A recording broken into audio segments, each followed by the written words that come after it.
बहुत अरसा पहले नॉर्वे में एक खातून रहती थीं, जिनकी 3 बेटियां थीं। तीनों ही बेहद प्रिटी थीं। सबसे बड़ी का नाम ईमान था।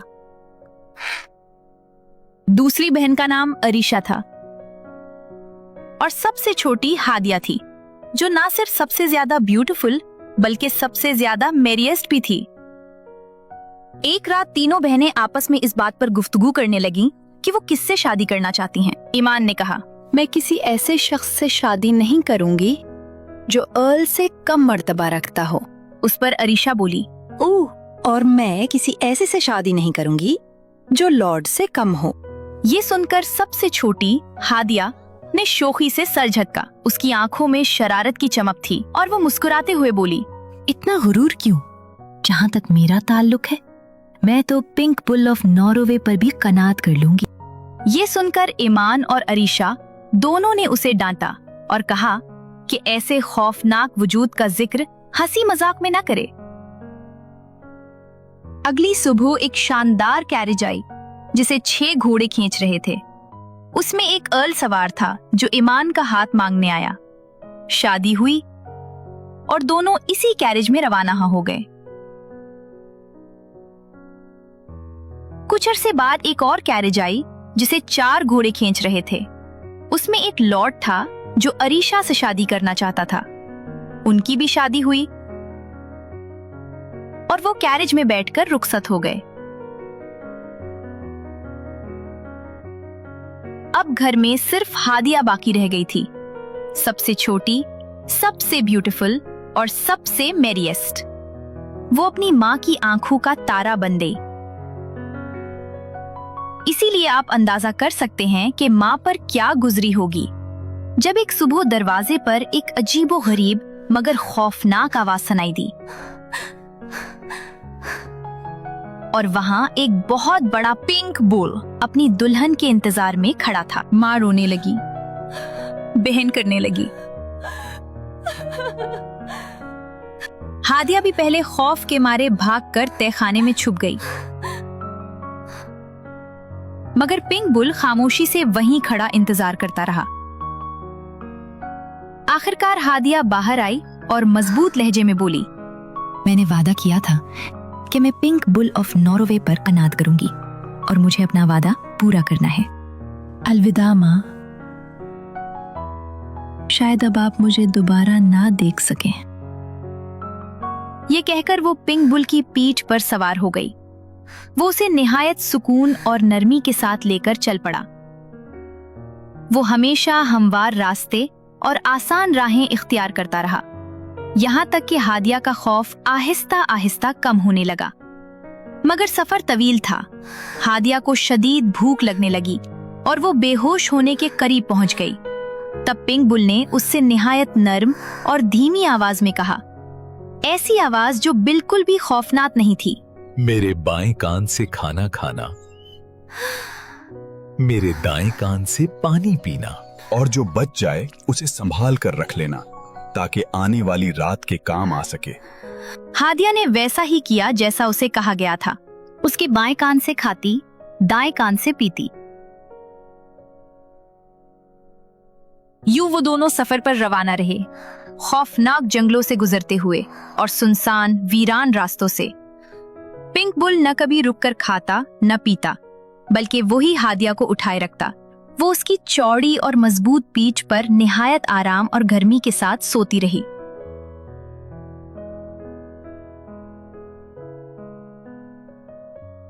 आखिरकार वो एक शानदार किले तक पहुंचे, जहां बहुत से लॉर्ड्स और लेडीज जमा थे। उन्होंने हादिया को रात के खाने की दावत दी, मगर पिंक बुल को मैदान में छोड़ दिया कि वो अपनी फितरत के मुताबिक रात गुजारे। अगली सुबह जब सूरज निकला तो पिंक बुल फिर वहां मौजूद था, हादिया को उठाने के लिए तैयार। वो फिर उसकी पीठ पर सवार हो गई और दोनों दोबारा सफर पर रवाना हो गए, घने जंगलों से गुजरते हुए और बुलंद पहाड़ों को छूते हुए उबूर करते हुए। सफर के दौरान पिंक बुल अचानक एक पांव से लमराने लगा। हादिया ने फौरन हौर किया और देखा कि उसके पांव में एक कांटा चुभ गया है। वो झुकी और एहतियात से उसे निकाला और देखो, सामने जो मंजर था वो किसी खौफनाक जानवर का नहीं, बल्कि एक हसीन प्रिंस अहद का था, जो अपनी आजादी के लिए हादिया के कदमों पर गिर गया और कहा, ये क्या किया तुमने? तुम्हें मुझ पर रहम नहीं करना चाहिए था। हम बहुत बड़े खतरे में फंस गए हैं। तुमने ऐसा क्यों किया? ये कहकर वो दोबारा पिंक बुल में बदल गया और वो दोनों दोबारा सफर पर रवाना हुए। वो मुसलसल घूमते, चलते और सफर करते रहे, हर रास्ते पर एहतियात करते और खतरात से बचते हुए। आखिरकार हादिया और पिंक बुल एक खूबसूरत वादी तक पहुंचे। वहां रंगीन बटरफ्लाईज उड़ रही थी, छोटे फाउंटेन से पानी झिलमिला रहा था और नर्म हवा में खुशबू फैली हुई थी। जैसे ही वो पहुंचे, पिंक बुल खूबसूरत प्रिंस अहद बन गया और हादिया से कहा कि वो एक बड़ी चट्टान पर बैठ जाए और कहा, मुझे अब जाना होगा। तुम यहीं चट्टान पर बैठी रहना, एक कदम भी इधर उधर ना हिलाना। याद रखना, अगर तुम्हारे इर्द गिर्द सब कुछ नीला हो जाए तो समझ लेना मैं कामयाब हो गया हूं, और अगर सब कुछ लाल हो जाए तो समझ लेना मैं मारा जा चुका हूं।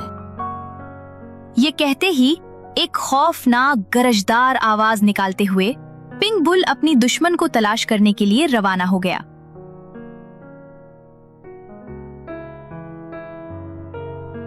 हादिया बड़ी एहतियात से चट्टान पर बैठी रही, एकदम जैसे चिपचाप चूही, न हाथ हिलाया, न पांव, न आंखें, और इंतजार करती रही। आखिरकार सब कुछ नीला हो गया, लेकिन हादिया ने बिल्कुल हरकत ना की, किसी किस्म की जल्दबाजी या बेएहतियाती ना की, ताकि कहीं कुछ गलत ना हो। वो चुपचाप बैठी और इंतजार करती रही। दिन गुजरते रहे और वो थक गई, मगर पिंक बुल कभी वापस नहीं आया। आखिरकार हादिया ने उठने का फैसला किया और अपने प्यारे को पूरे जहान में तलाश करने निकल पड़ी। वो मुसलसल सफर करती रही, यहाँ तक कि एक दिन हादिया एक खूबसूरत लिलीज जंगल में पहुंची। जंगल के बीचों बीच एक छोटा सा सिंपल लैवेंडर कलर्ड कॉटेज था, जो फूलों और घास से घिरा हुआ था। उस कॉटेज में एक बूढ़ी औरत रहती थी, जिसने हादिया को खाना और पनाह दी और सफर के लिए दुआ दी। साथ ही उसने 3 जादुई नट्स दिए, एक वॉलनट, एक फिल्बर्ट और एक हेजलनट, और कहा, जब तुम्हारा दिल बहुत दुखे तो एक नट तोड़ दो, इसमें वो चीज मिलेगी जो तुम्हारे लिए बेहतरीन है। उसके बाद हादिया को हौसला मिला और वो दोबारा सफर पर निकल पड़ी, जब तक कि उसका रास्ता एक बड़ी शीशे की पहाड़ी से बंद न हो गया। वो जितनी कोशिश करती पहाड़ी पर चढ़ ना पाती, क्योंकि हर बार फिसल कर वापस आ जाती। ये इतनी चिकनी थी जैसे बर्फ।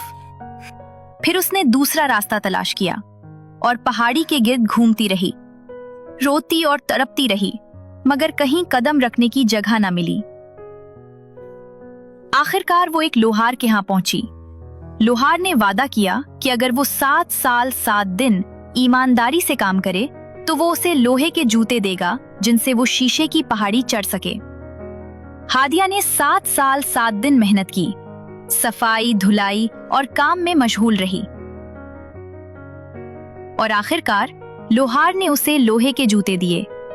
उनके जरिए वो शीशे की पहाड़ी चढ़ दे और अपना सफर जारी रखा।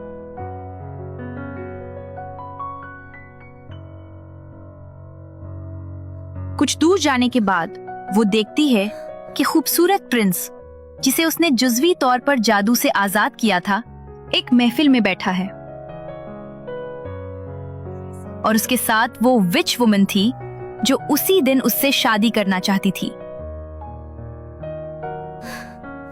ये मंजर देखकर हादिया का दिल वाकई टूटने वाला महसूस हुआ, और उसे याद आया कि अब वक्त आ गया है कि वो एक जादुई नॉट तोड़े। उसने सबसे बड़ा वॉलनट तोड़ा और उसके अंदर से छोटी औरत निकली जो तेजी से धाधा सुनो रही थी। तो विच वुमन ने ये हैरत अंगेज मंजर देखा। वो इतनी मुतासिर हुई कि हादिया से कहा, मुझे ये वॉलनट दे दो, इसके बदले जो भी तुम मांगोगी दिया जाएगा। अगर तुम अहद की शादी एक दिन के लिए मुलतवी कर दो और मुझे आज रात उसके कमरे में जाने दो तो तुम ये वॉलनट ले सकती हो। चूंकि विच वुमन को यकीन था कि आहद महफूज है और सब कुछ उसके मुताबिक हो जाएगा, उसने मान लिया। मगर आहद को सोने से पहले उसने खुद एक ऐसा मशरूब दिया कि जो भी उसे पिए सुबह तक सो जाए। यूं हादिया को आहद के कमरे में अकेले जाने की इजाजत मिली। वो सारी रात वहां आही भरती और गाने गाती रही, लेकिन आहद ना जागा। दिन निकलने पर हादिया को वहां से जाना पड़ा और आहद को मालूम न हुआ कि वो वहां थी। एक बार फिर हादिया का दिल टूटने को था। बार बार ऐसा महसूस हो रहा था जैसे अब सब्र जवाब दे जाएगा।